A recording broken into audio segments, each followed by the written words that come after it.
sampaikan tadi, kami yang pertama mengapresiasikan atas keberhasilan masjid ini, penilaian dari pihak BNI Jakarta sebagai nomor 2 se-Indonesia.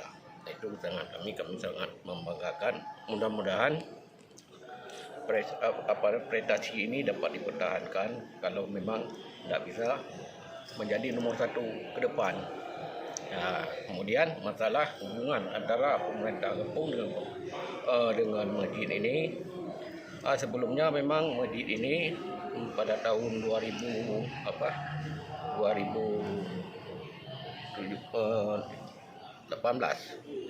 itu di bawah SK Wali Kota.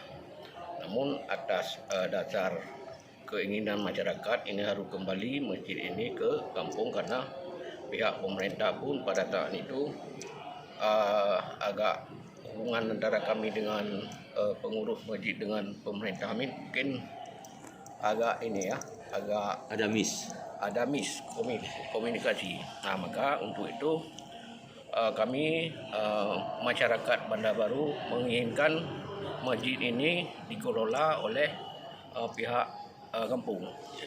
Pada intinya kami buat pertemuan dengan masyarakat, dengan tokoh masyarakat, baik dari jamaah ini, karena banyak jamaah yang ada di sini di masjid ini jamaah luar lebih banyak, lebih condong salat di masjid ini, mungkin karena letak daripada sangat strategis masjid ini. Maka pada saat waktu maghrib, mungkin sebelum COVID-19 ini, masyarakat ini jamaah masjid ini lebih ramai. Hari ini mungkin karena kendala masalah kita menjaga protokol kesehatan, mungkin sudah sama-sama kita menjaga jarak antara jamaah. Maka hari ini kita nampak ini kan ada garis-garis kami ikuti apa yang disarankan oleh pemerintah hubungan dengan edaran Menteri Agama nomor 15 kemarin yang diberikan kepada seluruh masjid yang ada tempat ibadah ini mohon diikuti protokol kesehatan. Dari semua ketentuan item-item yang ada di indikator yang ditentukan oleh Kementerian Agama, alhamdulillah kami penuhi. Ada apa yang kita masalah tadi yang disampaikan oleh Bapak, masalah kebersihan, masalah tempat wuduk, masalah ini kami satu hari 2 kali kami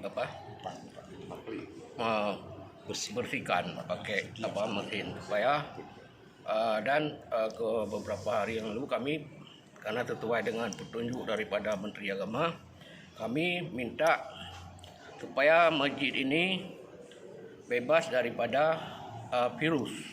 Jadi kami pernah menyurati tim gugus Kota Banda Aceh, tim gugus untuk merekom bahwa masjid ini bebas dari virus. Namun sampai hari ini kami belum menerima kabar apakah ini belum ditinjau ke lapangan. Cuma yang sudah membuat surat memang nanti disampaikan oleh Pak Ketua BKM tadi, Masjid